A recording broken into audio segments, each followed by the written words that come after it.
Hello everyone, class 12th, all the very best. So अभी एक बच्चे का डाउट आया, कह रही है स्क्यू सिमेट्रिक मैट्रिक्स और सिमेट्रिक मैट्रिक्स में डिफरेंस क्या है। अरे बेटा, बता बता के थक गए।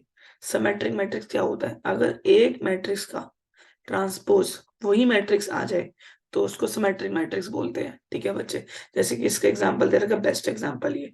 इसको याद करने का तरीका, ट्रिपल चारों तरफ 1 लगा दो, इस कोने पे और इस कोने पे -1 लगा दो, ऐसे नंबर कोई भी लिख दो और ऐसे नंबर 0 लिख दो। अब आप इसका ट्रांसपोज करके देखो। ट्रांसपोज का मतलब होता है रो इनटू कॉलम, ठीक है, और कॉलम इनटू रो। चलिए, तो अब इसका, और ये रो है, इसको मैं कॉलम में लिख रहा हूँ। ये रो है, इसको कॉलम में लिख रहा हूँ। ये रो है, इसको कॉलम में लिख रहा हूँ। अब चेक करो, क्या दोनों में कोई डिफरेंस है? कोई डिफरेंस है? एग्जैक्टली सेम है। इसका मतलब ए ट्रांसपोज का वैल्यू अगर ए ही आ जाए तो उसको हम क्या बोलते हैं? सिमेट्रिक मैट्रिक्स बोलते हैं बेटा। ठीक है। अब बेटा, स्क्यू सिमेट्रिक मैट्रिक्स क्या होता है कि ए ट्रांसपोज का आंसर -a आ जाए। क्या आ जाए बेटा? -a। फॉर एग्जाम्पल, ये ध्यान रखना है छोटी सी बात, कभी भी आप कोई भी एग्जाम्पल सेट कर रहे हो स्क्यू सिमेट्रिक मैट्रिक्स का, उसके सारे डायगोनल 0 होते हैं। उसके सारे डायगोनल क्या होता है बेटा? 0 होते हैं। ठीक है, गला खराब है, सॉरी फॉर दैट। और यहाँ पे जो ट्रायंगल बनता है और जो यहाँ पे ट्रायंगल बनता है, उनमें क्या होता है? सिर्फ साइन चेंज होता है।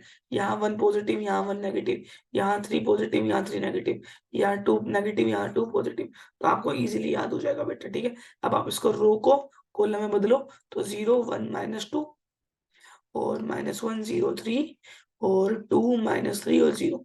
ओके बच्चे। और अब चेक करो कि अगर मैं इसमें, ये पूरा ए है, नहीं ये पूरा ए, क्योंकि ये पूरा ए था ना बेटा। अब अगर मैं इसे नेगेटिव बाहर निकाल लेता हूँ, नेगेटिव बाहर निकालता हूँ, 0 1 2 1 -1 0, और ये हो जाएगा 3, और हो जाएगा 2 3 और -3 और 0। देखो बिल्कुल सेम लग रहा है ना? बिल्कुल सेम। चेक कर लो, मैं माइनस लगाना भूल गया यहाँ पर। उसके बाद डिट्टो, बिल्कुल डिट्टो। इसका ये पूरा कौन है? ए। इसका मतलब ए का ट्रांसपोज कौन है? माइनस है। अब एक छोटी सी बात ध्यान रखना, हमेशा ये ऑर्डर कौन सा बेटा? ये ऑर्डर है ओड। तो अगर कभी भी ओड ऑर्डर, लाइक 3 3 1 1 तो खैर होता ही नहीं, तो 3 3 एक ऐसा ऑर्डर है, ओड ऑर्डर कहलाता है ये। ओड ऑर्डर में हमेशा स्क्यू सिमेट्रिक मैट्रिक्स का डिटर्मिनेंट 0 होता है। मतलब अगर मैं इस मैट्रिक्स का डिटर्मिनेंट निकालने बैठूंगा, a determinant, I very well know कि ये क्या होगा? 0 होगा। मैं आपको प्रूफ करके दिखाता हूँ।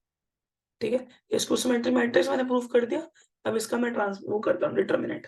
तो देखो 0 तो 0 ही हो गया, तो पहले खत्म हो गया। अगला -1, फिर अगला होगा -2। यहाँ पर डिटर्मिनेंट लगेगा, ये गया ये गया, क्या बचा? -1, और देन आफ्टर 3 2 और 0, देन आफ्टर ये गया और ये गया, तो बच रहा है -1 एंड देन 0 2 और -3। चलिए, तो -1 का -1, ये हो गया फिर से 0 -6 और फिर ये हो गया आपका 3 पॉजिटिव और एक 0। अब ये हो गया पॉजिटिव का 6 और माइनस का 6, आंसर आ गया 0। तो मैंने आपको पहले ही बोला था, किसी भी स्क्यू सिमेट्रिक मैट्रिक्स का डिटरमिनेंट हमेशा क्या होगा? 0। तो यहाँ मैंने उसको प्रूफ भी कर दिया बेटा। ठीक है बच्चे, अब डाउट नहीं आना चाहिए। Bye bye.